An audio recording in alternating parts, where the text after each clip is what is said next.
Chapter 11. In the spring, at the time when kings go off to war, David sent Joab out with the king's men and the whole Israelite army.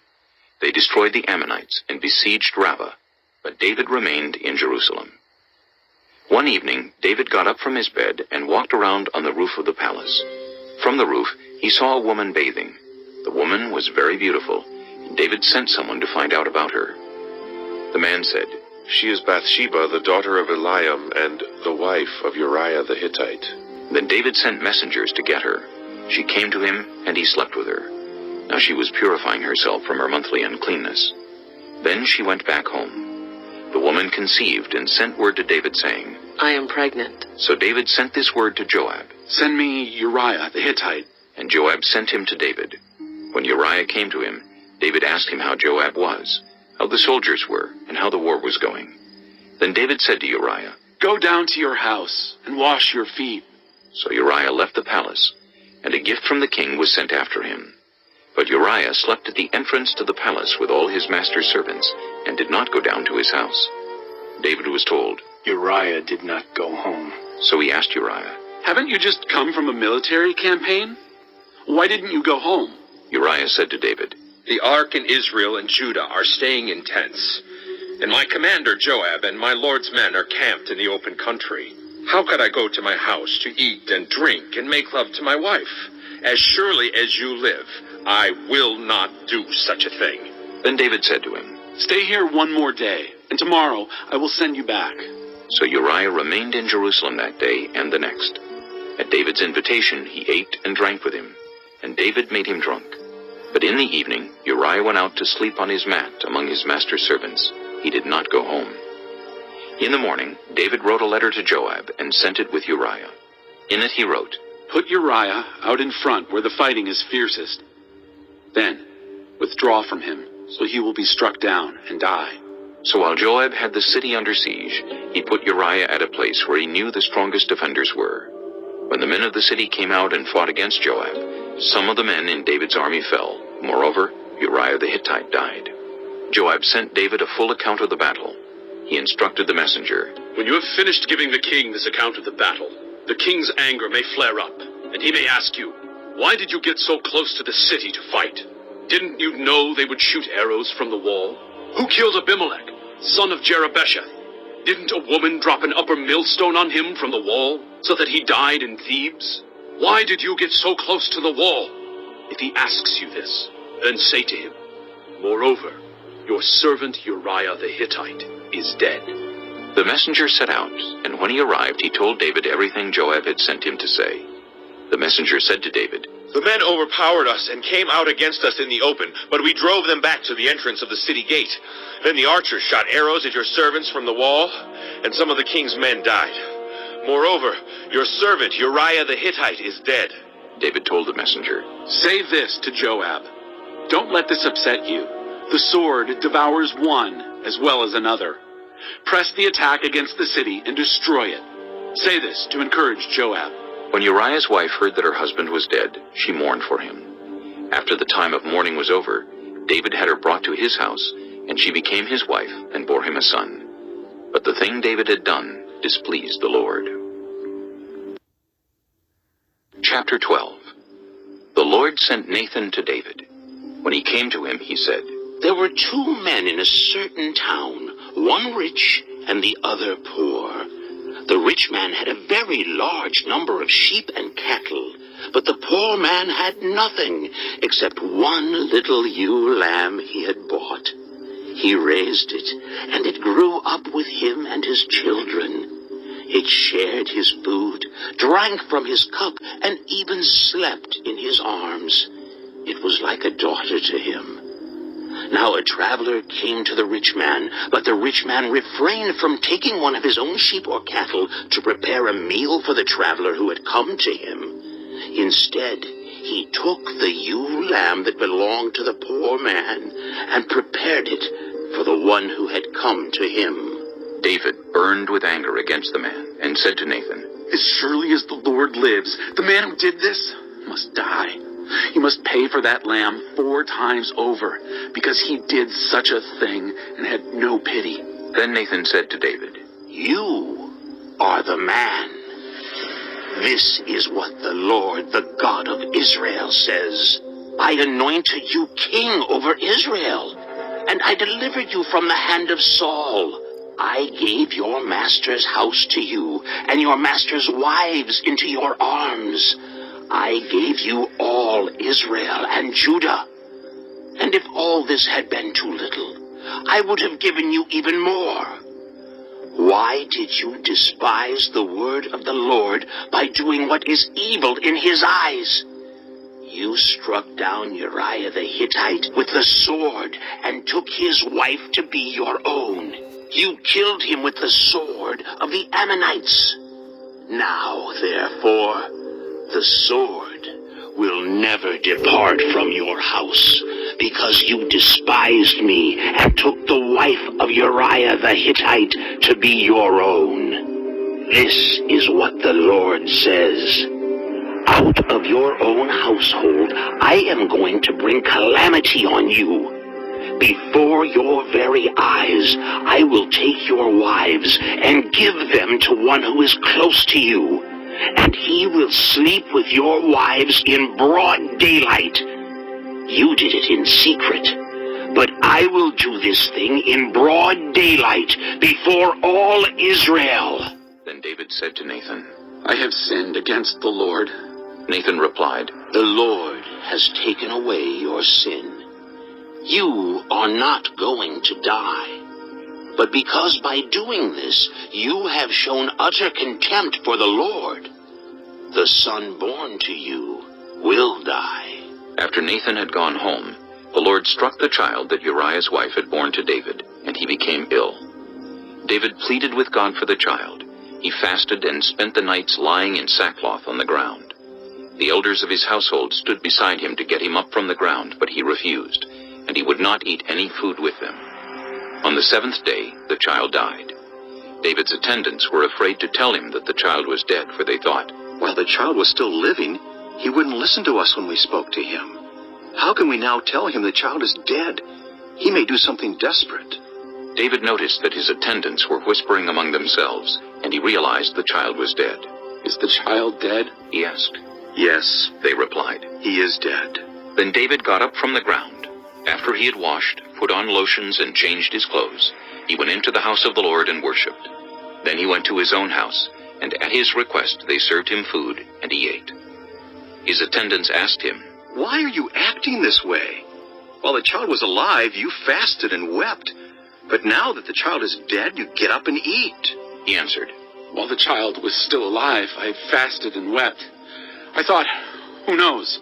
The Lord may be gracious to me and let the child live. But now that he is dead, why should I go on fasting? Can I bring him back again? I will go to him, but he will not return to me. Then David comforted his wife Bathsheba, and he went to her and made love to her. She gave birth to a son, and they named him Solomon. The Lord loved him, and because the Lord loved him, he sent word through Nathan the prophet to name him Jedediah. Meanwhile, Joab fought against Rabbah of the Ammonites and captured the royal citadel. Joab then sent messengers to David, saying, I have fought against Rabbah and taken its water supply. Now muster the rest of the troops and besiege the city and capture it. Otherwise I will take the city, and it will be named after me. So David mustered the entire army and went to Rabbah, and attacked and captured it. David took the crown from their king's head, and it was placed on his own head. It weighed a talent of gold, and it was set with precious stones. David took a great quantity of plunder from the city, and brought out the people who were there, consigning them to labor with saws and with iron picks and axes, and he made them work at brickmaking. David did this to all the Ammonite towns. Then he and his entire army returned to Jerusalem. Chapter 13. In the course of time, Amnon, son of David, fell in love with Tamar, the beautiful sister of Absalom, son of David. Amnon became so obsessed with his sister Tamar that he made himself ill. She was a virgin, and it seemed impossible for him to do anything to her. Now Amnon had an adviser named Jonadab, son of Shimeah, David's brother. Jonadab was a very shrewd man. He asked Amnon, Why do you, the king's son, look so haggard morning after morning? Won't you tell me? Amnon said to him, I'm in love with Tamar, my brother Absalom's sister. Go to bed and pretend to be ill. Jonadab said. When your father comes to see you, say to him, I would like my sister Tamar to come and give me something to eat. Let her prepare the food in my sight, so I may watch her and then eat it from her hand. So Amnon lay down and pretended to be ill. When the king came to see him, Amnon said to him, I would like my sister Tamar to come and make some special bread in my sight, so I may eat from her hand. David sent word to Tamar at the palace. Go to the house of your brother Amnon and prepare some food for him. So Tamar went to the house of her brother Amnon, who was lying down. She took some dough, kneaded it, made the bread in his sight, and baked it.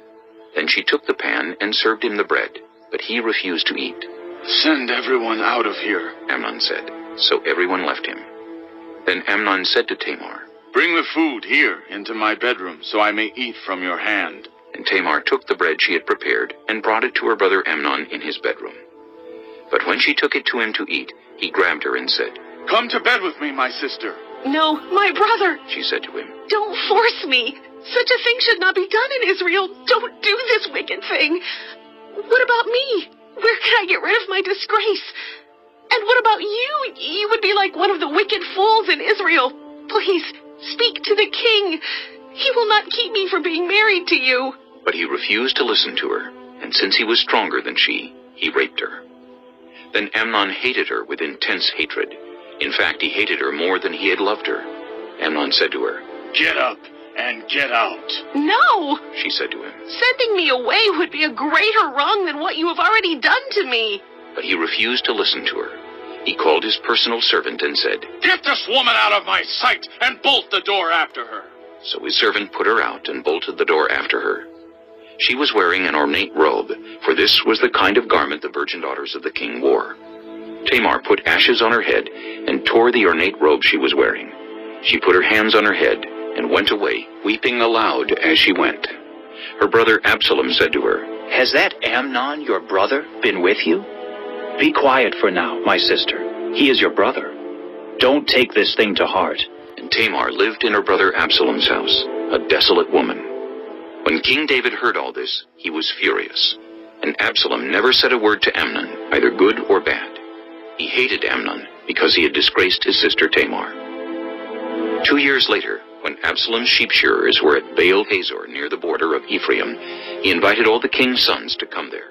Absalom went to the king and said, Your servant has had shearers come. Will the king and his attendants please join me? No, my son, the king replied. All of us should not go. We would only be a burden to you. Although Absalom urged him, he still refused to go, but gave him his blessing. Then Absalom said, If not, please let my brother Amnon come with us. The king asked him, Why should he go with you? But Absalom urged him. So he sent with him Amnon and the rest of the king's sons. Absalom ordered his men, Listen, when Amnon is in high spirits from drinking wine, and I say to you, strike Amnon down, then kill him. Don't be afraid. Haven't I given you this order? Be strong and brave. So Absalom's men did to Amnon what Absalom had ordered. Then all the king's sons got up, mounted their mules, and fled. While they were on their way, the report came to David. Absalom has struck down all the king's sons. Not one of them is left. The king stood up, tore his clothes, and lay down on the ground, and all his attendants stood by with their clothes torn. But Jonadab, son of Shimeah, David's brother, said, My lord should not think that they killed all the princes. Only Amnon is dead. This has been Absalom's express intention ever since the day Amnon raped his sister Tamar. My lord the king should not be concerned about the report that all the king's sons are dead. Only Amnon is dead. Meanwhile, Absalom had fled. Now the man standing watch looked up and saw many people on the road west of him, coming down the side of the hill. The watchman went and told the king. I see men in the direction of Horonaim, on the side of the hill. Jonadab said to the king, See, the king's sons have come. It has happened just as your servant said. As he finished speaking, the king's sons came in, wailing loudly. The king, too, and all his attendants wept very bitterly. Absalom fled and went to Talmai, son of Ammihud, the king of Geshur. But King David mourned many days for his son. After Absalom fled and went to Geshur, he stayed there 3 years. And King David longed to go to Absalom, for he was consoled concerning Amnon's death. Chapter 14. Joab, son of Zeruiah, knew that the king's heart longed for Absalom. So Joab sent someone to Tekoa, and had a wise woman brought from there. He said to her, Pretend you are in mourning. Dress in mourning clothes, and don't use any cosmetic lotions. Act like a woman who has spent many days grieving for the dead. Then go to the king and speak these words to him. And Joab put the words in her mouth.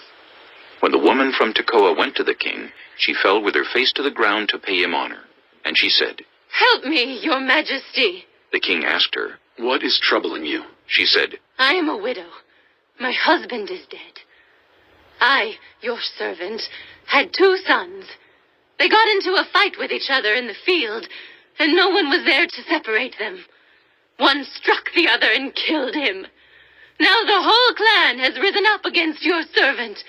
They say, Hand over the one who struck his brother down, so that we may put him to death for the life of his brother whom he killed. Then we will get rid of the heir as well. They would put out the only burning coal I have left, leaving my husband neither name nor descendant on the face of the earth. The king said to the woman, Go home, and I will issue an order in your behalf. But the woman from Tekoa said to him, Let my lord the king pardon me and my family, and let the king and his throne be without guilt. The king replied, If anyone says anything to you, bring them to me, and they will not bother you again. She said, Then let the king invoke the Lord his God to prevent the avenger of blood from adding to the destruction, so that my son will not be destroyed. As surely as the Lord lives, he said, not one hair of your son's head will fall to the ground. Then the woman said, Let your servant speak a word to my lord the king. Speak, he replied.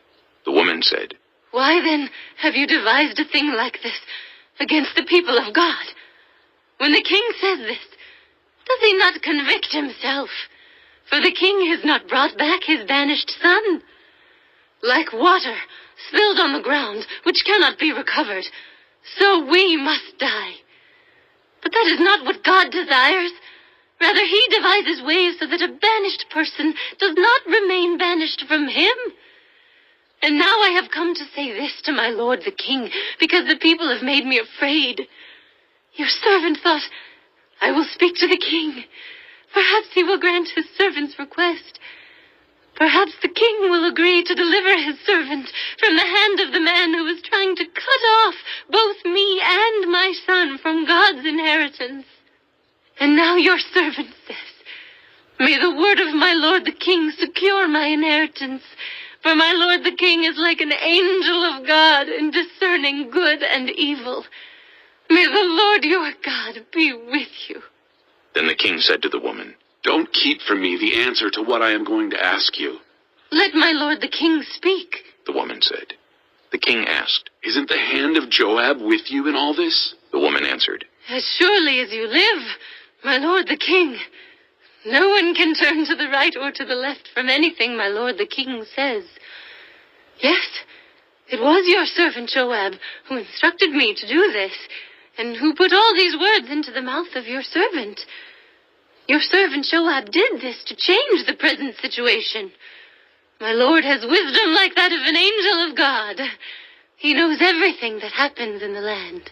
The king said to Joab, Very well, I will do it.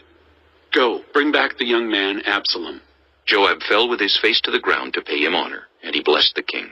Joab said, Today your servant knows that he has found favor in your eyes, my lord the king, because the king has granted his servant's request.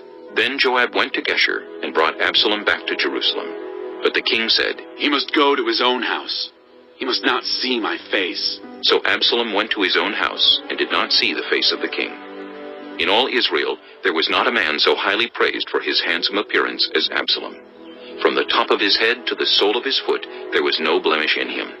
Whenever he cut the hair of his head, he used to cut his hair once a year because it became too heavy for him. He would weigh it, and its weight was 200 shekels by the royal standard. 3 sons and a daughter were born to Absalom. His daughter's name was Tamar, and she became a beautiful woman. Absalom lived 2 years in Jerusalem without seeing the king's face. Then Absalom sent for Joab in order to send him to the king. But Joab refused to come to him. So he sent a second time, but he refused to come. Then he said to his servants, Look, Joab's field is next to mine, and he has barley there. Go and set it on fire. So Absalom's servants set the field on fire.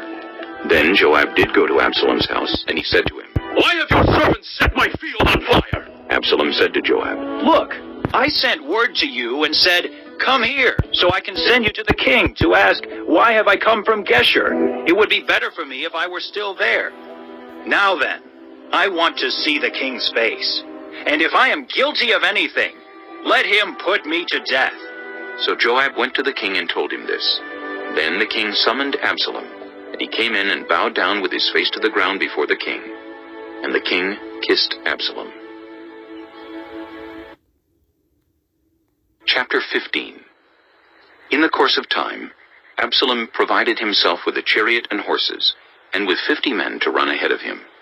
He would get up early and stand by the side of the road leading to the city gate. Whenever anyone came with a complaint to be placed before the king for a decision, Absalom would call out to him. What town are you from? He would answer, Your servant is from one of the tribes of Israel. Then Absalom would say to him, Look, your claims are valid and proper, but there is no representative of the king to hear you. And Absalom would add, If only I were appointed judge in the land, then everyone who has a complaint or case could come to me, and I would see that they receive justice. Also, whenever anyone approached him to bow down before him, Absalom would reach out his hand, take hold of him, and kiss him. Absalom behaved in this way toward all the Israelites who came to the king asking for justice, and so he stole the hearts of the people of Israel. At the end of 4 years, Absalom said to the king, Let me go to Hebron and fulfill a vow I made to the Lord. While your servant was living at Geshur in Aram, I made this vow. If the Lord takes me back to Jerusalem, I will worship the Lord in Hebron. The king said to him, Go in peace. So he went to Hebron.